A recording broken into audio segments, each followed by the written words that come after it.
Umakyat na sa 8 ang namatay habang higit 400 ang nasugatan sa pagtama ng 7.4 magnitude na lindol sa Davao Oriental. Makibalita tayo kay Mar Gabriel. Mar.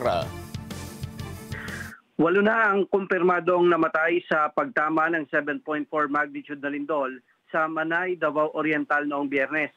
Base sa datos ng NDRRMC, 3 ang nasawi mula sa bayan ng Mati sa Davao Oriental, 3 sa Pantukan, 1 sa Maragusan, Davao de Oro at 1 sa Davao City. Umakyat naman sa 403 individual ang napaulat na nasugatan. Mahigit sa 520,000 individual o 131,000 pamilya naman ang naitalang naapektuhan ng lindol mula sa 7 probinsya sa Mindanao. Kabuang 4,537 na individual naman ang inilikas mula sa Davao at sa Caraga Region. 2,102 na mga bahay ang napaulat na nasira ng lindol kung saan 298 ang totally damaged habang 548 na iba pang infrastruktura ang napinsala ng pagyanig.